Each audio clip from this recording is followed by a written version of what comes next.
Ito, breaking news to. Ayan yung mga vloggers dyan. Okay? Maganda to title. I don't know. Baka kayo ay nakausap na rin.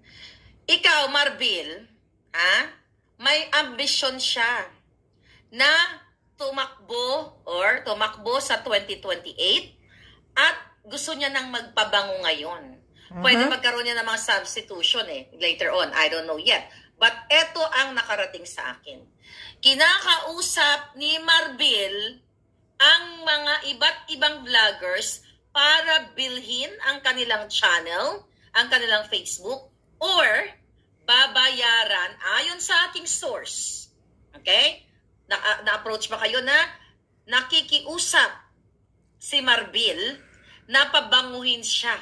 Kapag i-PR na siya, ibenta na siya ng bonggang-bongga sa kapalit na salapi sa mga vloggers. Mag-email kayo sa akin kung kayo ay na-approach.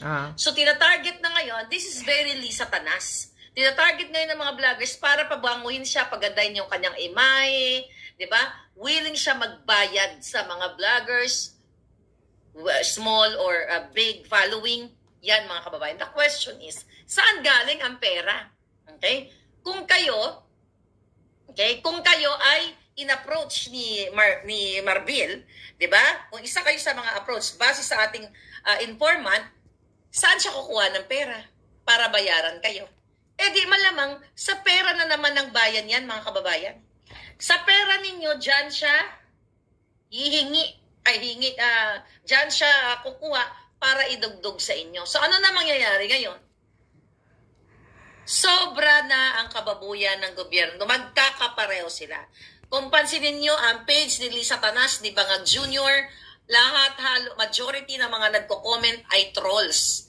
At sa bawat trolls na yan, mga kababayan, magkano ang binayad mo dyan? Magkano ang binayad ni Lisa Tanas yan ng gobyerno? Dahil nailabas na natin yan last year pa, na ang presidential communications, ang gobyernong ito ay nagbabayad nasa payroll, pero of course, walang paper trail. Cash to cash, ang binabayad nila sa mga trolls, 1 month, 15 to 20,000, depende sa level, may level pa. Yung iba, 50,000. Yung iba, 200,000. Diba? Yung mga vloggers na medyo may mataas na following. So, buwan-buwan, you do the math. Kung bawat troll ay 100 trolls, si Lisa, na nagpapalipat-lipat pa, log out yung mga trolls, tapos comment na naman. Si Bangag meron din.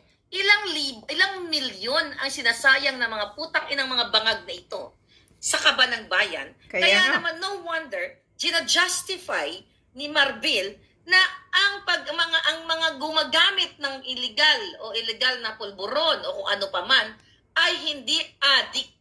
Alam mo, subconsciously, iniisip niya yan yung boss niyang Bangag.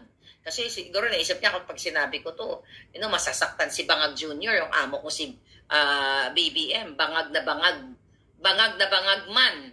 Okay? So kaya sabi ko, slip of the tongue, na nandito yan, nakatago yan eh. Kasi ang tao kapag nagsasalita yan, di ba, o nagsisinungaling, kung ano minsan dahil hindi yan naiisip, yun yung nasa loob niya eh. Yun yung totoong information na nasa brain niya. Okay? So, na-process ng brain niya unintentionally. Kaya sinasabi niya na ang mga gumagamit ng ipinagbabawal na singhot ay hindi addict. Grabe kabubuhan. Ano gagawin niyo, mga kababayan? Mayroon ako nabasa sa Cebu, madam, na ang mga bata missing. Oh, maya-maya nga may nawawala. Araw-araw, maraming nawawala. Grabe yung kanyang litanya. Na parang kasalanan pa ngayon. Balik tayo sa Amerikanong dinukot. Kasalanan pa ngayon ng Amerikano dahil dinukot siya, dahil may galit sa kanya yung ex nung naasawa niya, kapitbahay or whatsoever. So parang ayan, kasi pumunta-punta ka doon eh.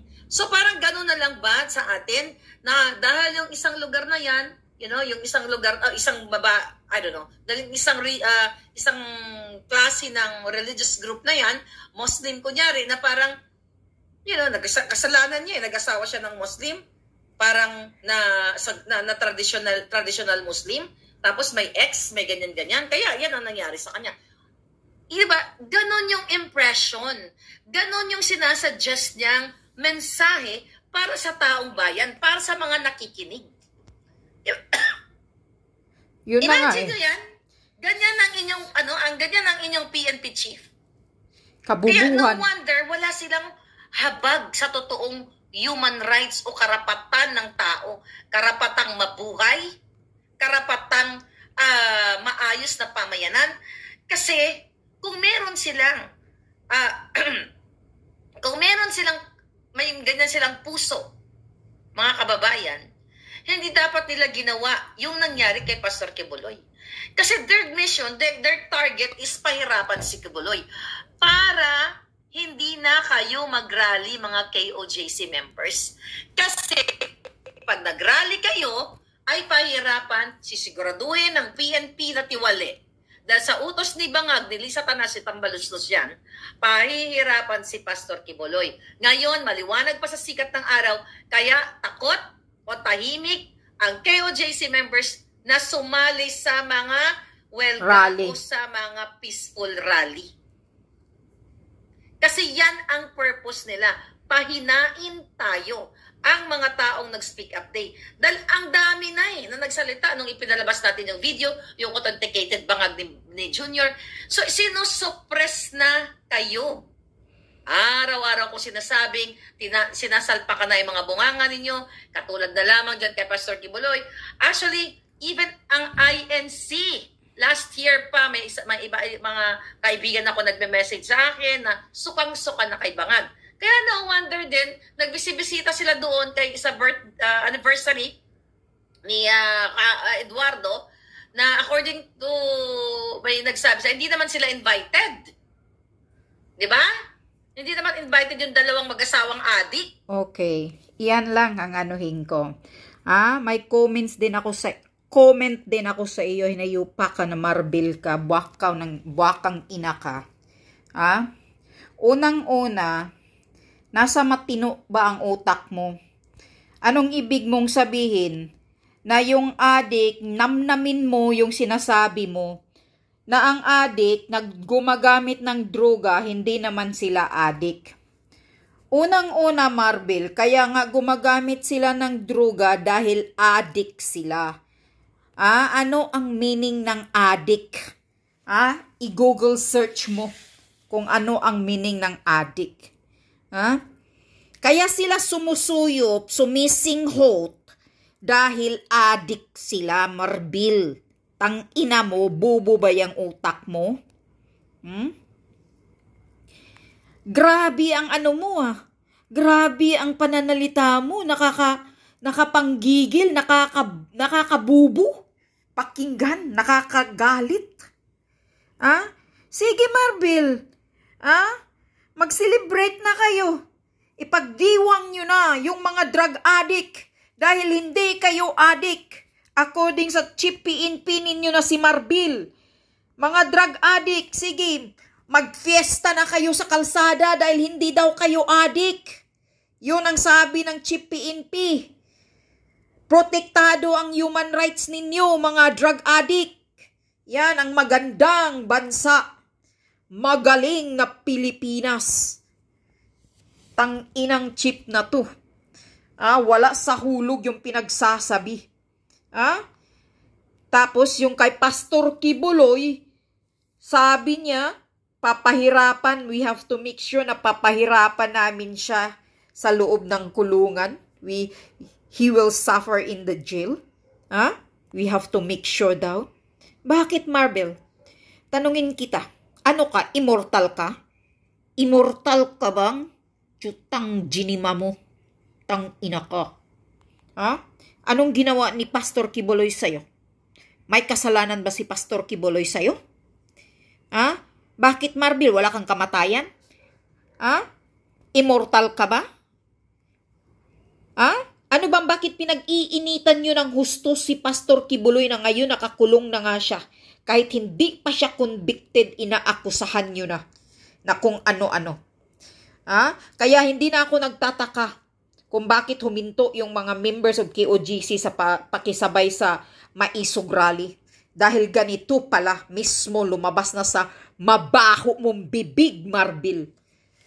Demonyo mong bibig na we have to make sure na he will suffer in jail.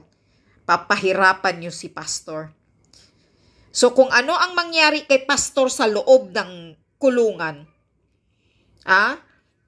mga lawyer ni Pastor Kibuloy, tandaan niyo, sinasabi na mismo ni Marbil na they have to make sure na papahirapan niya sa loob ng kulungan si Pastor Kibuloy. So kung anong mangyari kay Pastor Kibuloy, alam niyo na kung sino ang hahabulin ninyo. Hahabulin ninyo itong si Marbil o si Tory at sino man demonyong nag-utos sa kanila. Habulin nyo sila.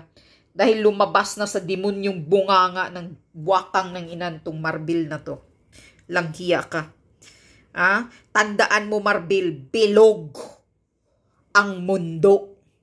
Katulad ngayon sa nangyari kay Dilima na naabsuelto na siya. Pagdating ng panahon, darating din ang panahon, Marbil, kayong mga abusadong mga hinayupak kayo, darating din ang panahon sa inyo. Kakarmahin din kayo. Yang bangag mo na amo mo na si Marcos Jr., tandaan mo yan. Matapos din ang term ng yan, sunod-sunod ang kasong haharapin ng hinayupak na yan. Lalo na yung asawa niyang satanas na butod. Nasabi pa ni Maharlika, kidnapper, mafia, sindikato, drug pusher. Yan yun. Ang galing ng Chief PNP ng Pilipinas. Protektado ang mga drug addict kasi hindi sila drug addict.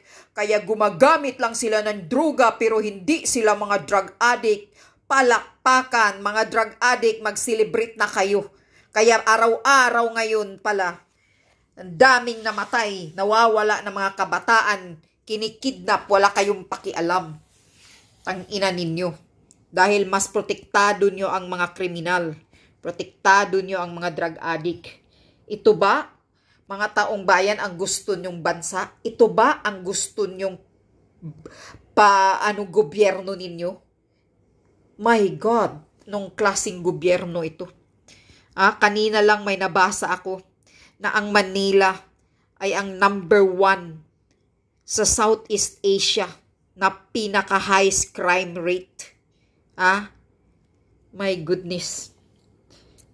Akala nyo ba hindi nag-aano ito? Apektado ang turismo ng Pilipinas? Katulad nung kinidnap yung si Elliot, yung Amerikano dyan sa Basilan o dyan yan sa Buanga ba yan?